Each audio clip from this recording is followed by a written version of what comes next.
ഈ കടൽ തീരത്ത് 3 ദിവസമായിട്ട് ബോധമില്ലാതെ ഇയാൾ കിടക്കുകയാണ്. ബോധം വന്നപ്പോൾ ഇയാളുടെ കൂടെ ഉണ്ടായിരുന്ന നാവികൻ തീരത്തായി കിടക്കുന്നത് കണ്ടിട്ട് അയാളുടെ അരികിൽ ചെന്നപ്പോൾ അയാൾക്ക് ജീവൻ നഷ്ടമായിട്ട് ഒരുപാട് നേരമായി. മണലിൻ്റെ ചൂടിൽ നിന്ന് പ്രതിരോധിക്കാൻ ഇയാൾ ആ മനുഷ്യൻ്റെ ഷൂസ് ധരിച്ചു. അവിടെ ആരെങ്കിലും ഉണ്ടോ എന്നറിയാനായിട്ട് ഇയാൾ ഉറക്കെ അലറി വിളിച്ചു. നാശനഷ്ടം സംഭവിച്ച അയാളുടെ കപ്പലിനെയും മരിച്ചു കിടക്കുന്ന മറ്റൊരു നാവികനെയും മാത്രമേ ഇയാൾക്ക് കണ്ടെത്താനായിട്ട് സാധിച്ചുള്ളൂ. ശവങ്ങളെല്ലാം കളക്ട് ചെയ്ത് അവയെ തീരത്ത് അടക്കം ചെയ്തു. അതിലൊരു മനുഷ്യൻ്റെ ഷർട്ടും ബാഗും കൈവശമാക്കി അയാൾ മലമുകളിലേക്ക് പ്രയാണം ആരംഭിച്ചു. 2 മണിക്കൂർ യാത്രയ്ക്ക് ശേഷം അയാൾ മലമുകളെത്തി.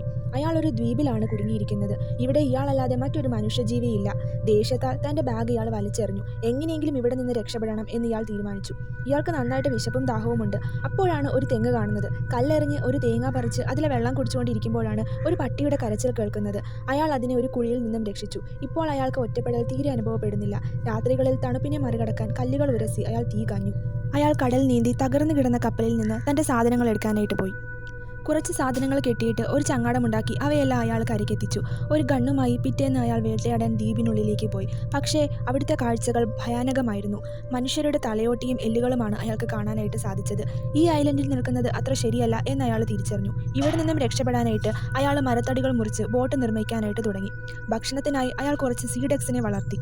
രാവും പകലും ബോട്ട് നിർമ്മാണത്തിൽ മുഴുകി. നായക്കുട്ടിക്കും ഇത് ഒരുപാട് സന്തോഷം നൽകി. നിർഭാഗ്യവശാൽ ആ ബോട്ട് കടലിൽ ഇറങ്ങുന്നതിന് മുൻപേ നശിച്ചുപോയി. ഇത് അയാളെ കൂടുതൽ നിരാശനാക്കി. അങ്ങനെ വർഷങ്ങൾ കടന്നുപോയി. ഊറ്റൻ തിരമാലകളും ശക്തമായ കാറ്റും അയാളുടെ ബോട്ട് നിർമ്മാണത്തെ തടസ്സപ്പെടുത്തി. ഇവിടെ തന്നെ ജീവിക്കാമെന്നു കരുതി കാട്ടിൽ നിന്ന് ശേഖരിച്ച പച്ചക്കറി വിത്തുകൾ ഉപയോഗിച്ച് അയാൾ കൃഷി ചെയ്യാനായിട്ട് ആരംഭിച്ചു.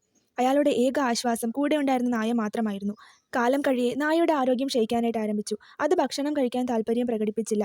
അതിന് എന്തോ അസുഖം പിടിപെട്ടു. രാവും പകലും അയാളെക്കൊണ്ട് പറ്റുന്ന രീതിയിൽ അയാൾ അതിനെ പരിചരിച്ചു. അതിനെ നഷ്ടപ്പെടുന്നത് അയാൾക്ക് ഓർക്കാൻ പോലും ഇഷ്ടമല്ലാത്ത കാര്യമായിരുന്നു.